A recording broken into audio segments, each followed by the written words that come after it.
Now, this is why the transport driver who killed 14 school children in the Vaal will only serve 4 to 5 years in prison and then get released. If you do not believe me, watch this video and listen attentively. Now, 14 years ago, Ujub Jub was initially convicted of murder, attempted murder, and charges related to driving under the influence of drugs and racing on a public road. Now, the charges stemmed from a 2010 incident where he and co-accused drove into school children in Soweto. And in October 2012, he was found guilty of murder and attempted murder.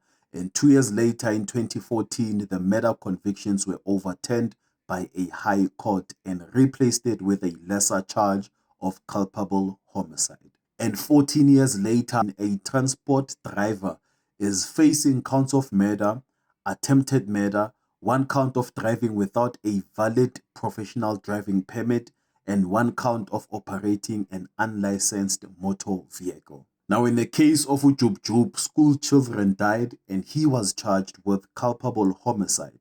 And in this case of the Vaal transport driver, still children died and he is charged with murder. And these two cases are similar. Same public roads, reckless driving, school children were unalived, but the law treats them differently.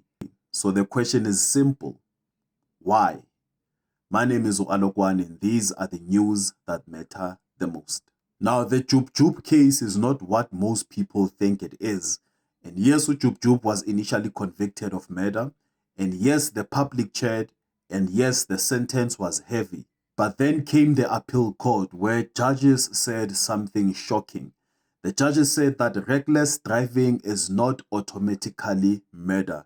Now, the murder conviction was overturned and it was replaced with culpable homicide. And the reason for that, it's because the state failed to prove intent, not emotion, not outrage, intent. And the question became, did Ujub Jub foresee death and accept it? Now, if the answer is he was careless, then that's culpable homicide. If the answer is he knew people could die and he did it anyway, then that's murder. And by South African law, as painful as it is, it has nothing to do with how many people died, how painful the loss was, and how angry the public feels.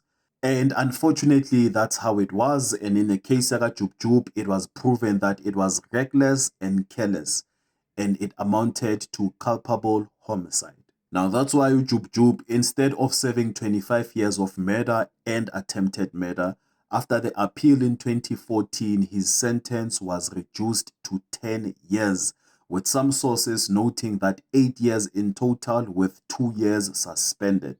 Now, he was released on parole on January the 5th in 2017 after serving 4 years, 1 month, and 1 day. Now, in the Vaal case, there's no confirmation of drag racing, there's no evidence of intoxication yet, and there's no evidence of intent so far. So legally, prosecutors are boxed in. Even with 14 school children unalived, the law does not escalate charges on numbers alone. And that's why people at the end of this case might feel cheated. Now, the sad truth is that our law is designed to protect intent, not victims. It punishes mindset, not mass consequences. That's why at the end of this case, some families will feel that justice is light, some communities will feel that they were unheard, and this transport driver might be released earlier than expected. And that's why every road tragedy reopens the same wound. And therefore, that's why I believe that the real question that we should be asking is this one. At what point does reckless driving become a violent crime? And how many lives must be lost in order for the law to start protecting the victims and not the mindset of the driver? What are your thoughts?